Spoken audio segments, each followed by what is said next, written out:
We hope to keep this series running for a period of time, answering questions that we all have, like why are our electricity rates so high, and try to get to the bottom of that, but also where California is going in terms of its energy future. And I am not the expert. I can tell you how these wind machines work, but I've not worked on the wind machines, but I do look daily at the electricity production and the direction that the state of California is heading, and how they plan to decarbonize their grid. So that's essentially what we're going to try to cover today, and just look at how current electricity is working in the state.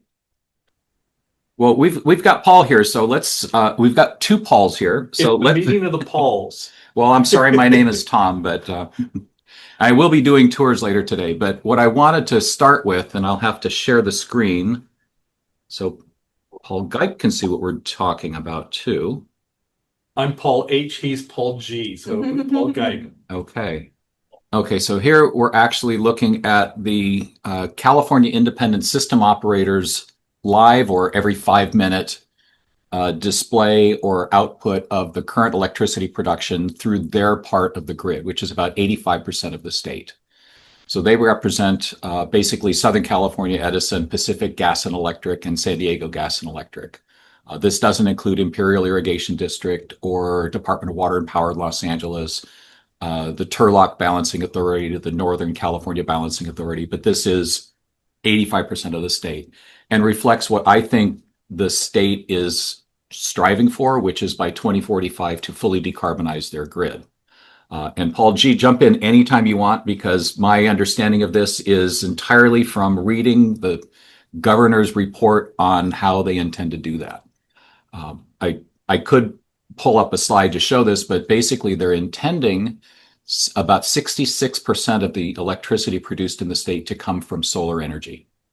And the only way that can work is if there's good storage, both short-term storage, day-long type storage, as well as longer-term storage, which is the part I don't understand well. I don't understand what a long-term storage is versus short-term storage. Oh, and I was going to ask a question about that, and Paul G might have an answer to it.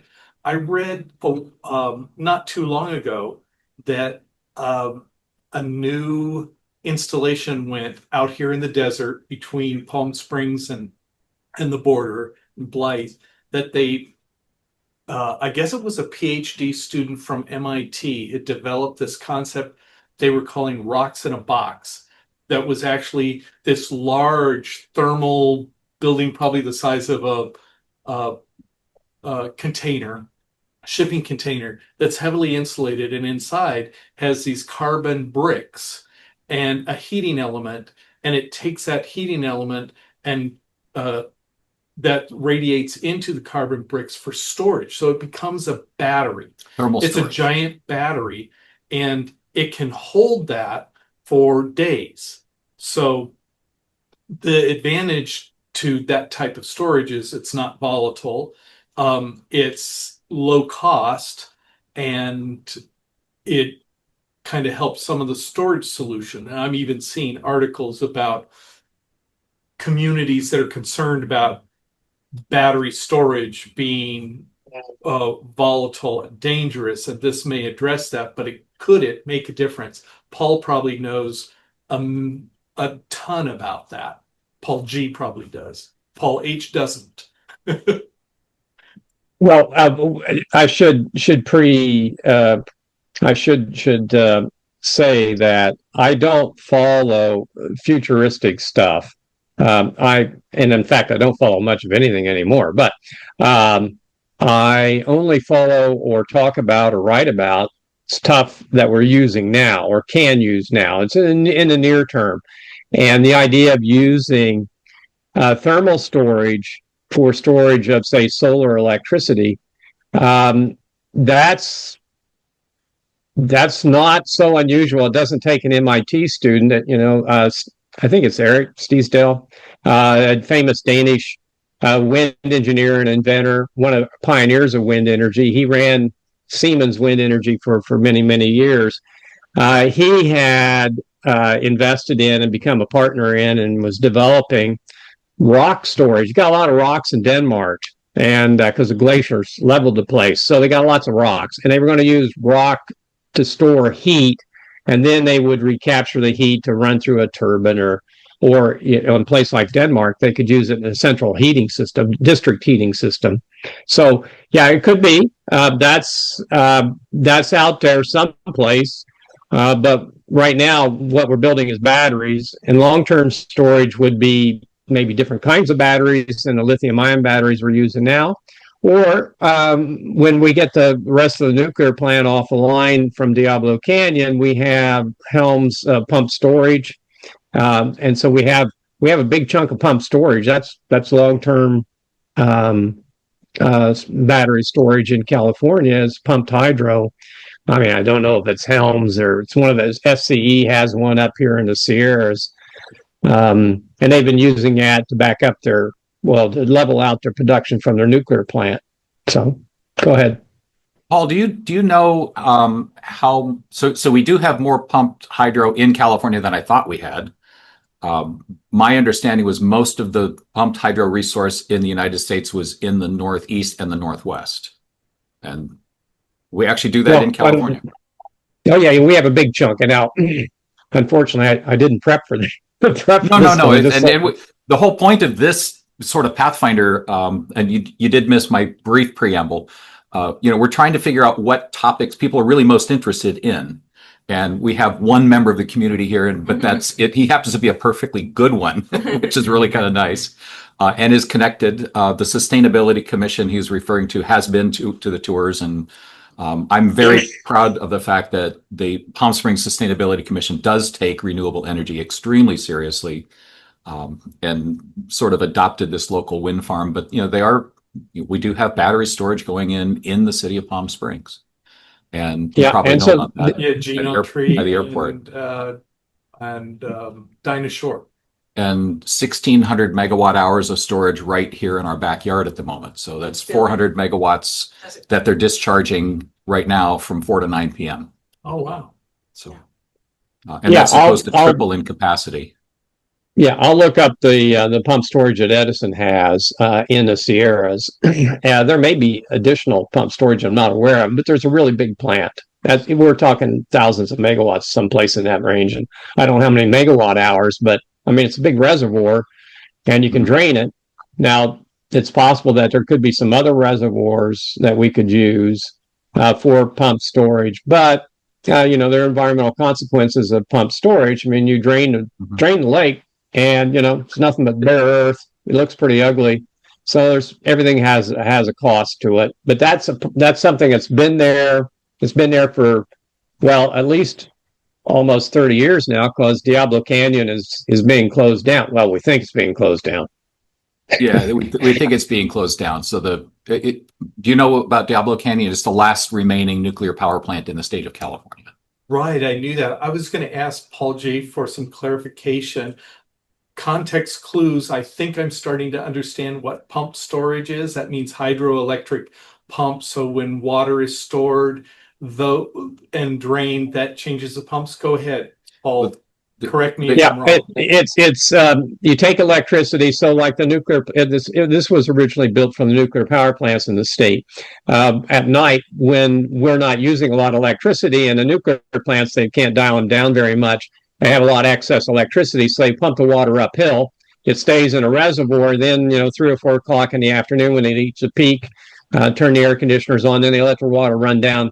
It's about, I would say, 66 to say 80% efficient, but it works. That's the thing. It works, and it's existing technology. It's been around for a long time. A lot of it used in Britain, not so much in Germany. But there's a little bit in Germany, a lot in France, because they have a lot of nuclear power, and they have a semi-mountainous terrain in the Massif Central and in the Alps. And so we developed it here for working with the nuclear power plants, and if it works with them, it works with us. So, yeah. I actually want to bring this up. So if we look at this slide, Paul, or not this slide, but the California Independent System Operator, one of these lines. So what we're looking at is the electricity being, I say generated, but clearly it's also some storage going on here too. But beginning at midnight and rolling to midnight tonight. So we're looking at that big green line that's peaking there. That's the solar energy that's beginning to appear across the state. The orange curve that's running across the top is burning natural gas, which we want to stop doing. Actually, Paul Gipe's tagline on his email says, "Stop burning stuff." I agree with that 100%. We got to stop burning stuff and polluting our atmosphere or even putting carbon dioxide into it. The import line is the next one down in brown, but hidden down in there is what they call large hydro. And Paul G, does that include the pump storage, or is that literally everything in the water supply in the dams?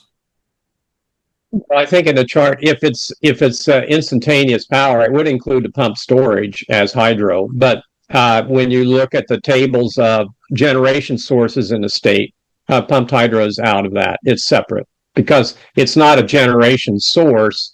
It takes electricity to pump the water up the hill. But at any instantaneous, in any specific time, if water's flowing out, should show up as hydro. Yeah, okay, so I'll go ahead and share that again so you can see which one we were talking about. Yeah. Yeah, this is the actual line, and the battery storage is this purple curve down at the bottom where it actually goes negative. So those are batteries that are charging. Yep, exactly. But they don't show the electricity that's being used to store energy at night. For example, if the nuclear power plant is running, that doesn't show up anyplace here. Yet the batteries do. So I'm very confused how the independent system operator is trying to show us what they're actually doing. I'm going to jump to yesterday just because it's a little bit cleaner slide or view of the electricity production. So that was yesterday's electricity production in the state. I usually get oohs and ahs from the groups that I give tours to because they had no clue that we are essentially, in the springtime, we're 100% renewably powered in the middle of the day. This time of year, we are not. And with the batteries, we're actually charging up batteries with some of our renewable energy. So that could be moved into the evening hour and meet the peak energy demand, which is shown on this slide. If you look where the purple curve is negative, that's charging with the cheapest electricity, the most ample form of electricity, the solar energy. And then we get into literally right there, that's 6:00 p.m. You can see how much energy batteries were the predominant source of energy at 6 p.m. yesterday. While you are showing this slide, could you explain why peak time or time of use? So, for example, we're Palm Springs residents. It's from 5 to 8 p.m. every day is peak cost of energy. So to encourage consumers to reduce their consumption during that window. Does this slide demonstrate an explanation of why that's the period of time? Because logically, I would have thought it would be in the middle of the day, but then with all the solar that's gone in, maybe that has what's caused it to shift to a later time. Is that wrong thinking, or is that correct? And why do we have that? Why is that window the time of use? So those are two questions. Yeah, and I'm going to answer my best answer, and then Paul G can correct me. Okay. Sorry to keep deferring you to Paul that way, but I'm a newbie in a sense to the field. But what we're looking at is your demand is highest from 4 to 9 p.m. It's that simple. So we're looking at the supply curve. If you added all of these together, you would have the demand curve. It's also here in the state's information. I can show you. This is the demand curve. The left side of this is the past, and the right side of it is the predicted demand. So this is what they're managing to. This is what the independent system operator is working. They have to supply this energy. So this is the anticipated demand. If we scroll up a little bit more, this is what they call the net demand curve. And so the demand part of it is identical. The net part, it's because much of that need is currently being met by the renewable sources. So once the sun comes up, you can see this big jump here. So the amount of electricity that they're having to create some way is significantly dropped. And so what happens in the middle of the day, it's the cheapest form of electricity because it's the most ample source of electricity. There's just a whole lot of solar energy. And in the springtime, you'll notice that you also have a super off peak on your bill, on your rates. Oh, So there's the off peak, and then there's the peak demand where you pay the highest prices, which is the right side of that curve. That's when they have to generate the most electricity, which is why the rates go up so high in the evening. And the sun has just set, so they have to make up a whole lot of electricity quickly. I'm going to have to pay better attention. I thought throughout the year, our peak time where we are charged the most is from 5 to 8. But that may be the consumer gets to pick. I think they have two choices for peak time or time of use, as they call it, time of use. We have choices like 4 to 9 or 5 to 8. I forget. The peak is going to come at the same time. The Okay. time of use is what they're going to charge you based on that. So, but you'll see a super off peak in the spring, and that's because of the ample amount of solar energy in the state. And we're not hot enough yet to be burning so much electricity on air conditioning. And so we're generating plenty of sun electricity, but not using it nearly as much. So So the super off peak is really the industry. It's not what the consumer sees, because I don't think I've ever seen a super off peak on my SCE bill or my SCE account where I can look and where it offers a super off peak. we've seen it here at the tours. This tour building is Southern California Edison served. Yeah. I don't think we're even on Desert Community Energy. I think we're buying it directly from SCE. And there is a super off peak in the spring. We're Yeah, still Tom, in the you might beginning. Go ahead. you might be on a commercial rate. Oh, yeah, we might be. We could be. That's a really pretty curve that I think about that one. There's a whole story behind this curve. So the opponents of renewable energy call this the duck curve, as though it's some kind of disaster afflicting California. It's going to cause us all to be flushed into the sea or something. But actually, it's actually a record of our success that we've done this. And we're not the only place doing this now. South Australia, which is one of the states in Australia, it's where Adelaide is the capital of South Australia.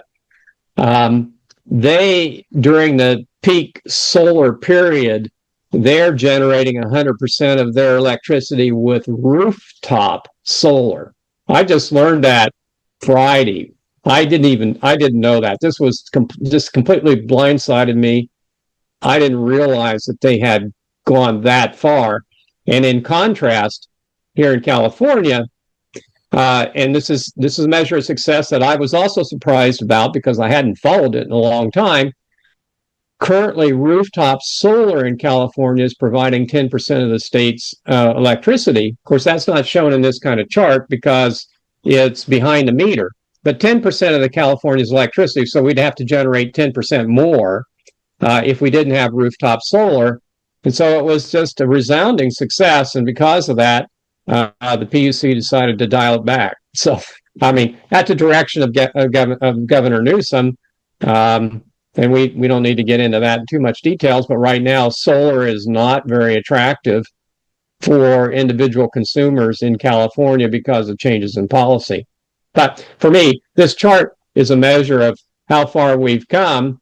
And a colleague of mine, Toby Couture, has just published a nice summary document on how the electric utility system and the concept of what is baseload, we're in the process of a paradigm shift where this whole concept of baseload doesn't apply anymore. It doesn't make any sense. We need new words to describe it.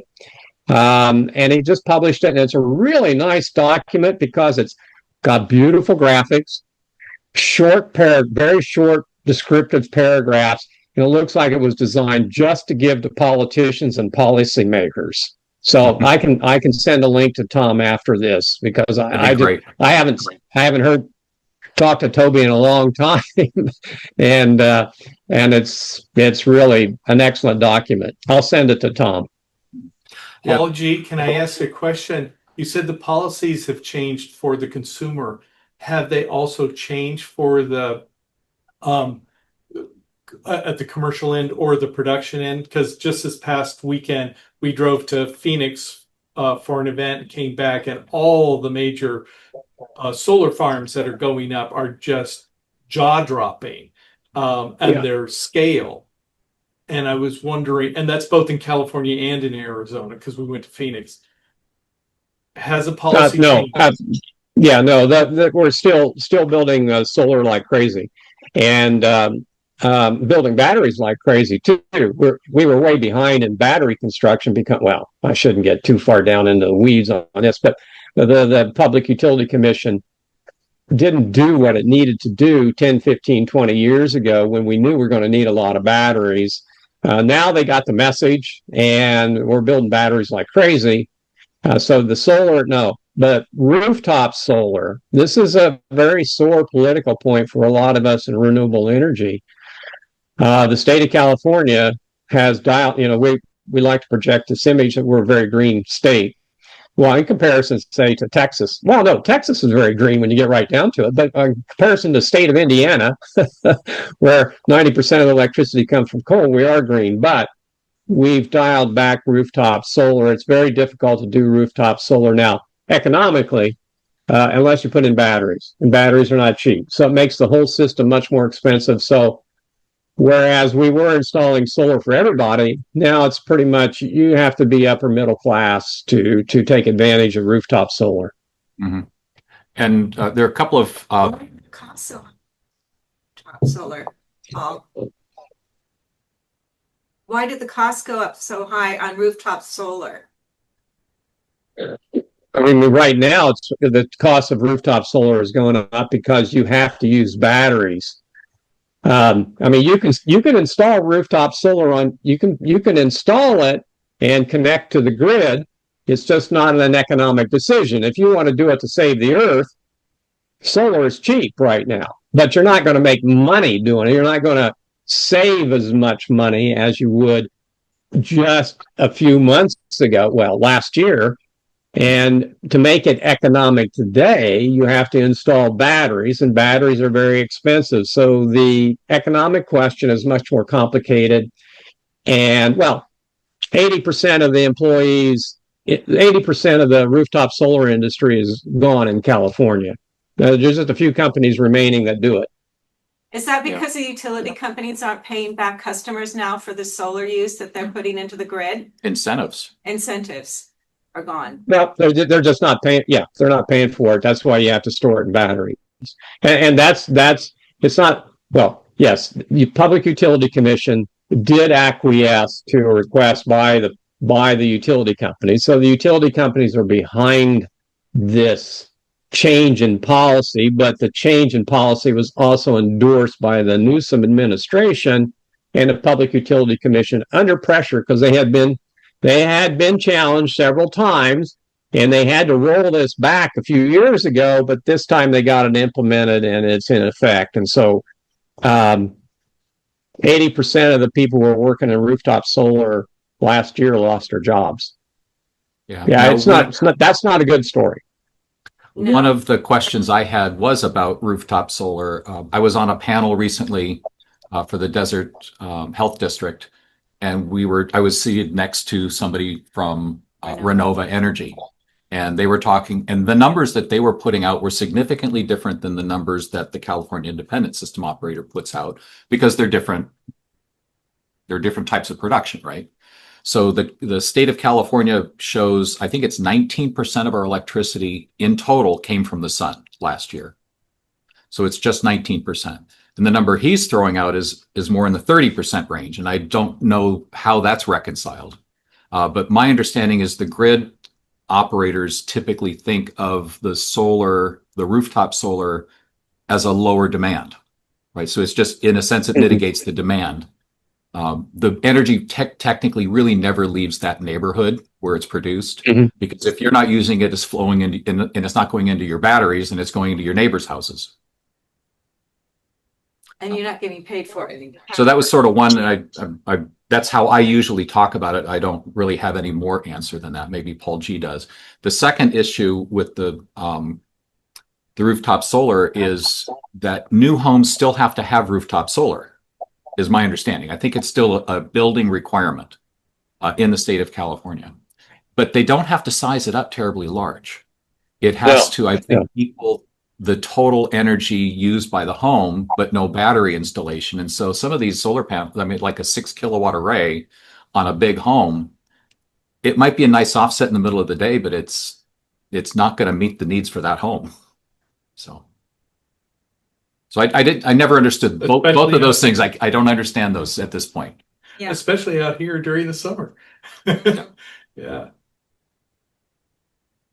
So I guess. By the way, just to go back to a previous conversation, Helms is 1,200 megawatts, so that's really big. I couldn't find, while we're talking, the amount of kilowatt hours that it stores, but there's also 1,000 megawatt plant that's called Balsam Meadows. It's also in the Western Sierras. I don't know where that's at, but the Helms, that's the one I know. It's 1,200 megawatts. That was built specifically for Diablo Canyon. So 1,200 megawatts, I mean, that would show up here if they were generating 1,200 megawatts. That would be on this slide somewhere. Yeah. Well, yeah. It'd actually be down at the bottom end of the slide, but. Well, and they may not charge 1,200 megawatts all at one time. Maybe the demand is only for 400 megawatts or something like that. Right. So it might show. At any rate, it does exist. So in those two plants, that's 2,200 megawatts of instantaneous power. But I don't know how many kilowatt hours, but that's long-term storage. That can occur over days. Right. Yeah. What is the difference between, for example, on your chart, it shows a green line that says renewables. What percentage of that is solar, and what part of that is wind, since we're sitting at a wind farm tour, and what part of it is other, and what would that other be? Well, this is the graph from yesterday. The same corresponding graph. All I did was change the date. Oh, okay. So this was yesterday's production, and this was yesterday's production. This is the renewable portion of that green curve. So you add all these up, and you get that green curve in the other slide. Okay. So there was not a lot of wind in California yesterday. It was about 2 gigawatts at midnight, and it falls during the day, and that's pretty typical. We do tend to see less wind during the day, and then it picks up again at night. So this is that production, and nowhere on here do I see large hydro. They don't even count it. Only what they call small hydro.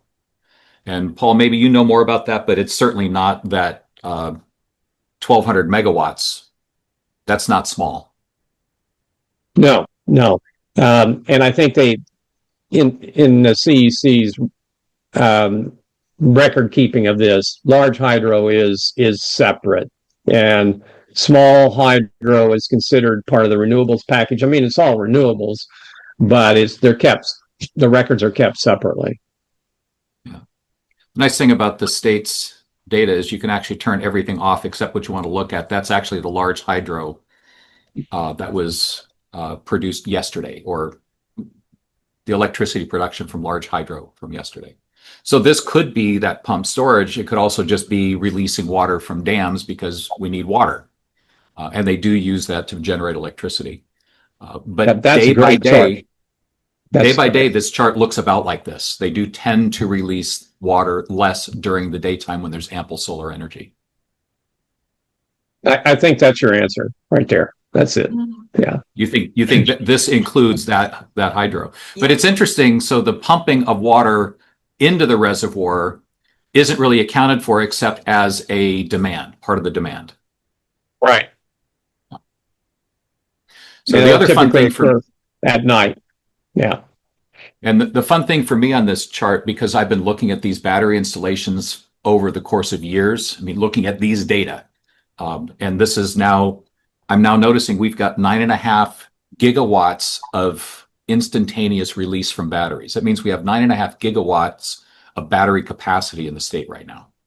That's a big change from just even last year, where I think we were under 8. And the year before that, I know we were under 6. It's been growing really rapidly. We hit, I think it was 6 gigawatts from almost zero in 2 years. I mean, it wasn't zero. It was like maybe a half a gigawatt, but that's a big increase in just 2 years. But now we're looking at 9.5 gigawatts of instantaneous discharge. It's a lot of power. That is, and I take it that's commercial battery storage. So people who have batteries at their home is not part of that calculation. 100% correct. I want to ask some questions that are more international, and Paul G probably knows this stuff from memory. So Paul, you mentioned that in Australia, Southern Australia, they did 100% from rooftop.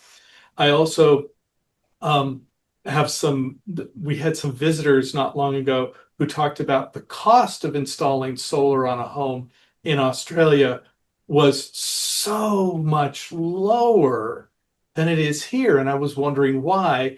And also, based on everything I see, the reports I'm reading, it looks like China has just blown the doors off of everybody, and we will never catch up to it. And now with current administration, it looks like it's going to be hamstrung even more as I reveal my politics. I think we're all on the same side of that spectrum. Yeah, I don't think you need to worry about me and Tom, at least. It's a shit show and it's just a disaster. But in terms of the question about why is solar so much cheaper in Australia, rooftop solar, oh my God, that's a long conversation. But I wrote it. We did solar here at our house.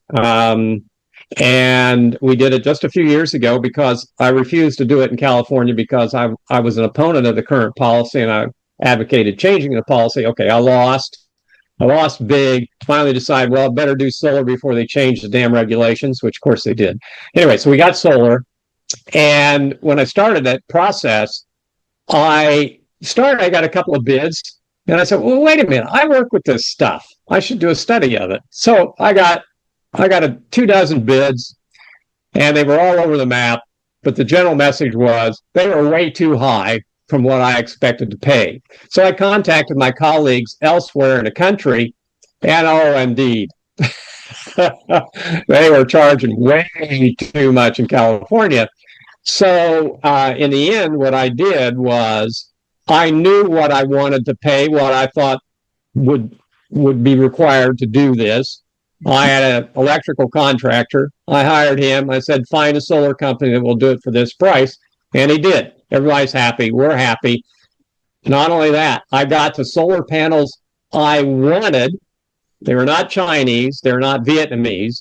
They're not American. They're Canadian. And they're Canadian panels because I did a lot of work in Canada and I know the robots. I met the robots once and I wanted to make sure those robots had a job.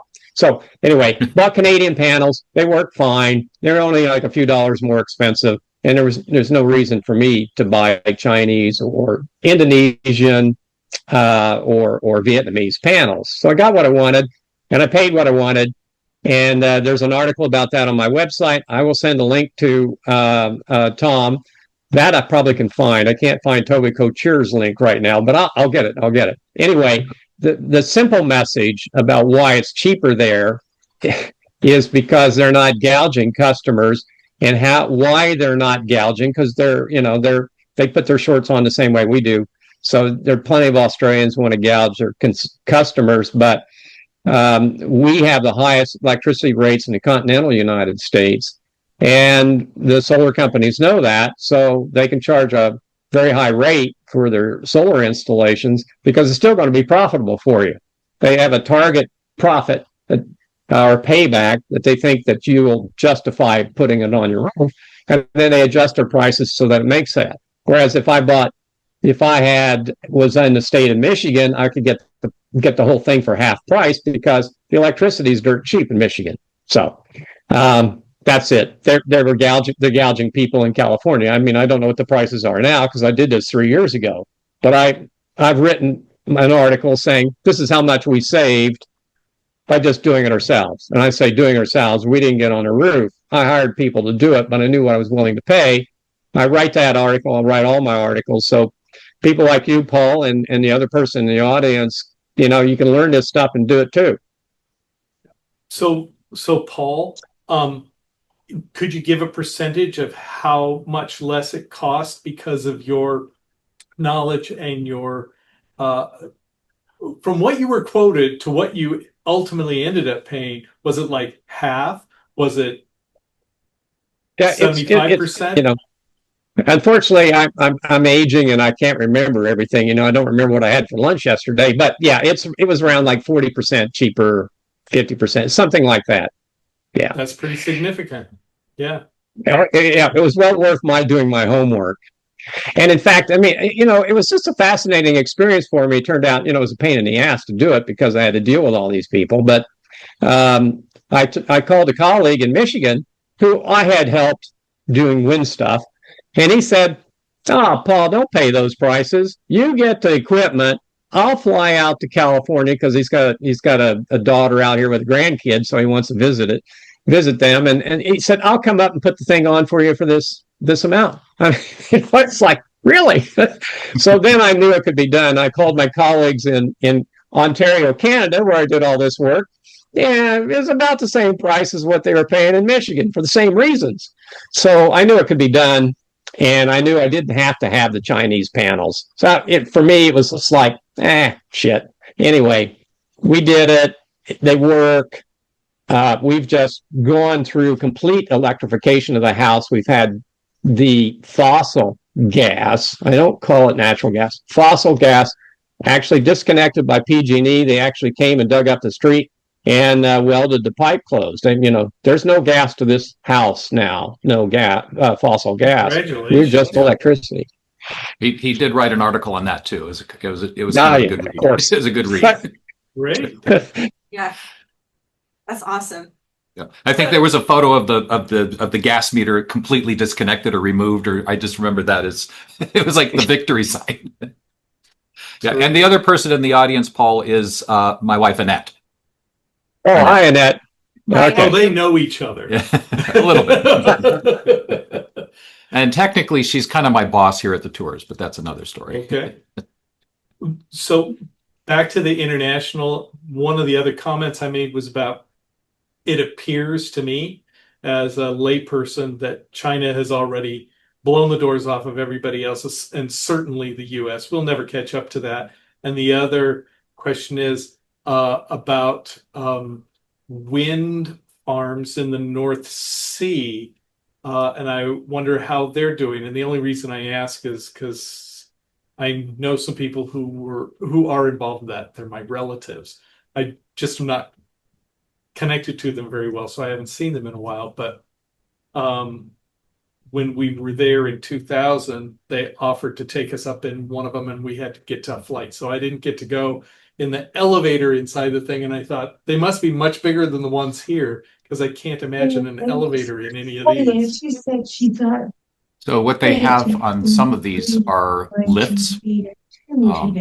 But it's about 260 feet by the time they put the lift in. Up to that point, they're climbing ladders. I don't remember. With a climb assist, a harness, and it takes some of their body weight off. But the 300-foot towers out here do have a lift, but it's more of a platform. It's not Waldorf Astoria doors. But I do understand that the very large offshore machines, some of them they do have elevators. Yeah. But getting and servicing those, getting to them and servicing them has got to be a chore. I mean, the really big ones even have like helicopter landing pads now. I don't know what they're going to do off the coast of California with the floating machines. We've got 2 wind farm leases that are currently active in California, right? One's off the coast of Morro Bay, and the other somewhere farther north, I think Humboldt County, off the coast of Humboldt. Neither of those are moving forward yet, but they're paying their leases, and hopefully they don't ever lose those, because it's part of California's plan to have those. Yeah. But I mean, they're going to have offshore. This is sort of speculation on my part, but it's like, I think 25 miles off the coast, so they'd be invisible to anybody on land in the state. And that power, though, has to come that 25 miles onshore. So they're going to have a substation out there. I imagine that's going to be floating too. So there's a lot of stuff they've got to figure out. And Paul probably knows more than I do. I don't really know how they do that. Oh, I was looking up what we paid for the solar, and between them speccing a much bigger system than what we needed and what we were paying per kilowatt, it's about 50% less. we saved about 11,000, between $7,000 to $11,000 on the installation for our home. Now you have to understand, of course, we have, I work with this stuff, so we have extra insulation in the walls and in the ceilings, and we got, insulated windows and all that kind of stuff. So we're very energy efficient in this home in comparison to other people who live in Bakersfield. So they'd already done all that stuff 20 years ago. So anyway, we saved a lot of money. So then I plowed it right back into putting some other electrical efficiency equipment installed. In terms of wind turbines with elevators, yeah, I think they all have elevators now.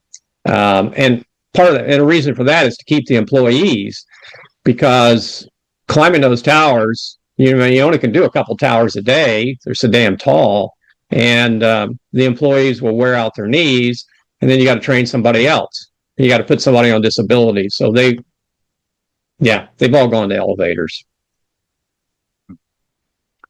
So we're about 12 minutes to the top of the hour. I think we probably can wrap up.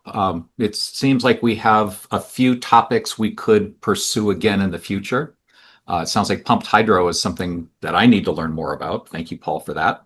And also, I'd like to get somebody from either the Energy Commission or from the independent system operator to help us understand how they actually do this. It's a remarkable job they do. I mean, the day ahead forecasting, the hour ahead forecasting, the accounting for all the renewable energy, which is variable. We didn't talk about that, but in the early days, the big black eye for the renewable sector was that the energy source is highly variable. You can't control when the wind blows. You can't control when the sun rises. You can predict them, so they're predictable, but they're not controllable. So the batteries and the energy storage is turning those variable energy resources into a dispatchable resource, which is very good for everybody. So would the Palm Springs area, certainly north of the freeway here, we have all of this area where we can add businesses, and there's a lot of talk about AI data centers. Mm-hmm. What kind of energy would it take to provide for a center like that? Of course, they would probably have some on site. And is that just out of reach for Palm Springs? Looking to expand our business sectors, diversify it. And there may be a lot of other opinions, but I do know one thing. We've got some massive electrical lines running right here in Palm Springs. I mean, there's a Palo Verde nuclear power plant in Arizona. So when you did that trip, I did that same trip just a few weeks ago. I was looking at all the solar, but I also saw where the Palo Verde plant was. On the way back, the climate conditions were such that you could actually see the vapor rising out of the stacks. That's a 3.6 gigawatt nuclear power plant. And they have 3 separate circuits of 500,000 volt lines running out of it. There's 3 running to the northeast and 3 running to the northwest. One of those eventually makes it into California. And then from the Arizona border here to the Devers substation are 2 circuits like that. One's been there for ages, and the other one was, I think, it put in 2012 or thereabouts. So all those solar farms out to the east, that power is coming right through here. So we could, in theory, support data centers here just because we've got a lot of power here. This is a gateway into Los Angeles. That's the reason the Devers substation is here. That's good to know. I'll talk to city leadership about it because they are interested in this. Like Jeffrey Bernstein, he's District 2. Probably Grace as well. She's District 1, which is this area right here. So you probably know Grace Garner. I don't. I know Jeff. I know Jeffrey. Yeah. I know Jeffrey. And you know Jeffrey. Yeah. Oh yeah, Jeffrey's passionate about this. Grace is. AI, yeah. Yeah. So yes, he's very interested in technology, and that certainly would apply here. Maybe we can get him on next time. Who? Jeffrey. Yeah. He'd be interested. Yeah. Yeah, Paul, I would say, Palm Springs, as Tom said, of course, you're on there's major transmission lines, but of course you also have a lot of wind and solar. And a lot of these AI or data centers are putting in their own generation because it's cheaper than buying it from the grid. and it's constant demand for these things, so they can predict how much electricity they're going to use. But some of these are enormous. I mean, we're talking huge amounts of electricity, and to do that, of course, in Palm Springs, you have the wind, you have the sun.